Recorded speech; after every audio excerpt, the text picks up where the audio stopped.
Well, it seems like Paramount's going to get another bite at the apple, and don't expect the DCU Batman anytime soon. Let's get into it, because I think there's a lot to talk about with these two things. So first up, let's talk about the Netflix and Paramount and Warner Brothers of it all, because for the better part of a year now, we've been discussing and wondering what's going to happen to Warner Brothers Discovery. We know they're up for sale. We know that Warner Brothers is going to go somewhere else. They're not going to be their own entity any longer most likely by this time next year. The question is still, is it Netflix or Paramount? Which we thought we had this figured out more than a month ago when Netflix officially won the bid. They signed kind of like a deal of intent to buy. There's $5 billion on the table if it doesn't go through, where Netflix pays Warner Brothers. There's so much there that you're just kind of like, Netflix is the winner. Netflix is going to be the one who gets this, right? Well, not so fast, because David Ellison, Skydance, and Paramount, they are not backing down, and they have not backed down since the very beginning. For the better part of, well, I guess a month and a half now, Ellison has been threatening hostile takeovers, has been saying that wasn't our final and best offer, we can do better. Well, it appears now that Warner Brothers is willing to give Ellison one last chance.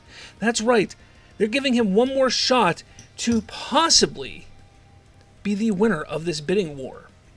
Now here's the thing, because when I sit back and I take a look at all this, and you guys remember, 6 months ago or so, the question was, who's going to get this? And I thought Paramount was going to get it. I was sure Paramount would be the ones to get it. And then Netflix came into the fray, and I was like, maybe, I don't think they're the right fit. I don't think they're going to do it. But then we started to see more and read more and hear more from what Netflix is their plans are with everything. And, well, I sit here today and I say, maybe Netflix is probably the right choice. That's not to say that I don't think Paramount would be able to handle it well, because I think they could. But I think Netflix at this juncture is probably the right choice. But if David Ellison comes with a massive deal, if his deal is truly better than what Netflix has to offer, well, yeah, Warner Brothers should take that deal. Now, there's some people, I guess, within Warner Brothers Discovery who has stated that if Paramount actually comes and takes over, they're gone, they're done, they're leaving, they're not staying. That's pathetic and ridiculous, but I get it. Look, you have your standards, you're going to stand by them. It is what it is. We know that Paramount's going to have a massive amount of jobs that they're going to have to lay off because of this merger, because there's so many redundancies between the two companies. That will not happen necessarily under Netflix. However, with Netflix, their business model is much different than the old Hollywood way, which is what Warner Brothers is, and even Paramount. So when Netflix, if they take over, when they get in charge, when they get in there, things are going to be going a very different direction than what we typically are used to seeing. Now, what could this mean for DC? I mean, that's what I talk about all the time is DC. Nothing right now, guys. Nothing. I know people love to go on social media and try and say that this or that means this or that means that. But the fact of the matter is, James Gunn is running DC Studios right now. Peter Safran is running DC Studios right now. The two of them together are doing a bang-up job. They have a future, they have a plan, they have things moving forward. Things are moving as they intend. Superman was a success. Full stop. Superman was a success. You want to get into the intricacies of the money and the reception and what have you. When all is said and done, when the dust is completely settled, it's all said and done, Superman is a success. Full stop. You cannot negate that. Now, does that mean that gives James Gunn free reign to do whatever he wants? No, because they're still building the DC universe, and they still need to see what they actually have here, what they actually have going on. So Supergirl comes out, Lanterns comes out, and Clayface, and then Man of Tomorrow, and so on and so forth. as these other projects start to come out, that's when you're going to get a real feel for what is happening with DC, the DCU, James Gunn, and DC Studios. Now, by the time a lot of this comes out, well, Paramount or Netflix will own Warner Brothers Discovery. I mean, you figure by Man of Tomorrow, they will be under another company. Absolutely. At that point in time, that's when you could sit there and start saying, okay, things may be shifting one way or another. But to sit there and say today in 2026, February of 2026, that James Gunn is gone, that if Paramount takes over, the Saudis are coming in and restore the Snyderverse is here, or if Netflix comes in, James Gunn is gone and they're going to restore the Snyderverse only on Netflix though, and they're going to get somebody else over here. Christopher Nolan is working with the Saudis and this and that. Like, all of these ridiculous claims and things that you hear online are just noise to the truth. And when you can punch through all of that, then you start to understand, hey, James Gunn is okay. He's okay. So I'd like to hear your thoughts. What do you think is going to happen here? Paramount has 7 days, less than 7 days now at this point, to give their best and final offer. Netflix says, hey, we're confident that no matter what Paramount does, Warner Brothers will still go with us. But they're giving Paramount one more shot. It's going to be interesting to see how this plays out, but I still sit here today believing that it's going to be Netflix. As much as there was a time when I wanted Paramount, I think the right call here is Netflix. But as I just said, if Paramount comes in and it's an offer that is just astronomically better than what Netflix offers, then the shareholders should absolutely go with Paramount. But, hey, we'll see what happens when it happens, right? Moving on. Let's move on to the next thing here. This was a whole mess last night. So, on Wednesdays, I actually record my other podcast called Bite into Apple with my friend Colton, and I was recording that when I guess this news, quote-unquote, broke, or maybe it broke a little before that, but regardless, I didn't see it.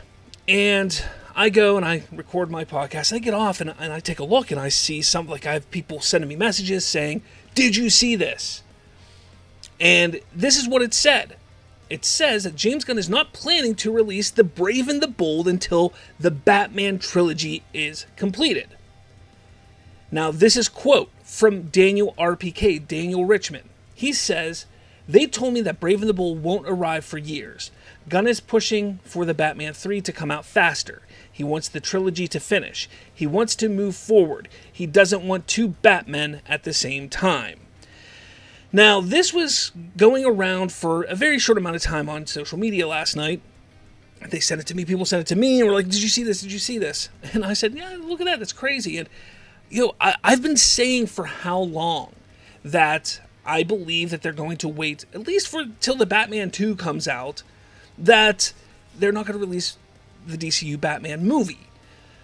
That doesn't mean we're not going to have Batman within the DCU, but I don't think we're going to see a DCU Batman movie until after the Batman Part 2 comes out. And that's kind of what's happening to line up. So I had somebody ask me, what do you think? Do you think this is true? And I said, I think there's some truth to this. Now, I posted, look, it kind of makes sense. I think it kind of makes sense because they don't want two Batman running around. If they can get the trilogy done by, say, 2029, why not? Right now, Matt Reeves is working on the movie. Maybe they have an idea for a script. They had another person that could write the script. What's his name? Matt Tomlinson or something like that, who helped write Part 2. Get him to write Part 3, finish Part 2, jump into Part 3, get it done, get it over with. That's always a possibility, absolutely. And that gives James Gunn a little bit of time to tidy up and go from there. So I said, look, this could make sense. I absolutely believe that this could make sense. I'm not saying that this is 100% true, but it makes sense. I also stated in my post that I believed from the very beginning that they should not have continued the Matt Reeves Batman universe. And anybody who's watched me for enough time can attest to that. I have stated that for quite some time, that I don't think they should have continued the Matt Reeves Batman universe. Two of the biggest mistakes that James Gunn made regardless of how much I like Peacemaker, but two of the biggest mistakes are keeping the cast and characters from Peacemaker moving into the DCU and keeping Matt Reeves' Batman universe intact and continuing it. I believe, and I've stood on this for quite some time, that when James Gunn came in to start up DC Studios and to really push a new franchise, a new connected universe, he needed to have all his focus on that. Not pulled to Elseworlds, not pulled to this, not pulled to that. I think it should have been fresh, new, solely focused for a handful of years, 5 years, 8 years, something like that, to really just establish this new universe, get a solid footing, and then start to explore the Elseworlds of it all. That has always been my stance on it, but people obviously got mad at me about it. So not long after I made my post, obviously people were yelling at me, "You're an idiot, this is why you don't know anything, this is why you're not running anything." No shit, look, I understand why the Batman Part 2 is being made. I understand that the Batman made some money. I understand that it was a moderate success. I understand that people like it. I get it. It's not for me. But I also am looking at it for the longevity of the DCU brand, for the here and now of 2022, 2023, 2024, 2025. Like that point in time, there was no Batman.